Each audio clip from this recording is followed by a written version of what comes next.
Sir, என் பேர் ராம்குமார். எனக்கு 65 வயசா இருக்கு.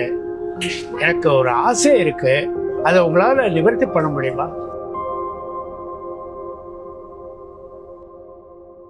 பார்க்கறதுக்கு டீசெண்டாக இருக்காரு, காசு கேட்க தான் 2 மினிட்ஸ்ன்னு சொல்கிறாரோ?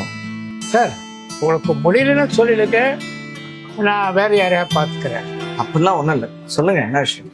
1980 நான் ஒரு சோப் கம்பெனி ஆரம்பிச்சேன். அந்த பிஸ்னஸ் ஓஹோன்னு ஓடித்து நிறைய பிரான்ச்சஸ் நான் ஆரம்பித்தேன். எங்கள் அண்ணன் தம்பி எல்லாரையும் நம்பி அந்த பிஸ்னஸ் போட்டேன். ஆனால் என் பிஸ்னஸ் நஷ்டத்தில் போயிடுச்சு. அவங்களாம் நல்ல வசதியாக வாழ ஆரம்பித்தாங்க. ஆனால் நானே, என் பசங்க, என் பொண்டாட்டி அனாதையாக நடுச்சில் இருந்தோம். ஆனால் மலேசியாவில் என் ஃப்ரெண்டு இருந்தான். அவன் எனக்கு அங்கே வேலை வாய்ப்பு 30 வருஷம் மலேசியாவில் கஷ்டப்பட்டு வேலை செஞ்சேன். என் குடும்பத்தை ஒரு நல்ல நிலைமைக்கு போட்டவன். என் பொண்டாட்டி, நீங்க இனிமே அங்கே தனியாக இருக்காங்க, இனிமே சென்னைக்கு வந்திருக்கோம்னு சொன்னான். நானும் சென்னைக்கு வந்துட்டேன். ஆனால் இங்கே வந்து நம்ம ஊரில் வந்ததுக்கப்புறம் என் பொண்டாட்டி என்னை விட்டு போயிட்டான்.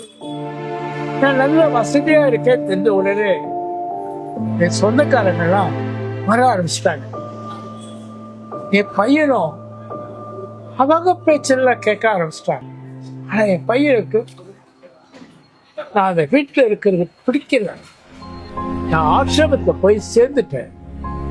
என் பையன்கிட்ட கூட நான் கேட்கல. என்கிட்ட நிறைய பணம் இருக்கு, ஆசிரமம் என்ன நல்லா பார்த்துக்கிறாங்க. ஆனா என் கூட பேசுறதுக்கு யாருமே இல்லை. அதெல்லாம் இருக்கட்டும் சார், என்கிட்ட என்ன எதிர்பார்க்குறீங்க? சார், எனக்கு தினமும் 2 காஃபி குடிச்சேன். தினமும் இந்த மாதிரி டிப் டாப்பா ட்ரெஸ் பண்ணிட்டு உங்களை மாதிரி நல்லவங்கள்ட்ட போய் இன்ட்ரோ பண்ணிட்டு அவங்களோட பேசிண்டே காஃபி குடிப்பேன்.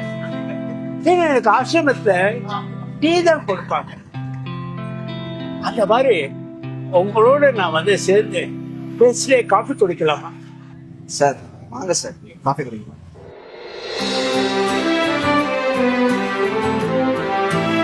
ராம் சாருக்கு தேவை காஃபி இல்லை, அவர் கூட பேசுறதுக்கு ஒரு ஆள் தான் வேணும். அப்பா அம்மா நம்மக்கிட்ட எதிர்பார்க்கறது காசு பணம் இல்லை, கொஞ்ச நேரம் அவங்க கூட உட்காந்து டைம் ஸ்பெண்ட் பண்ணுறது தான்.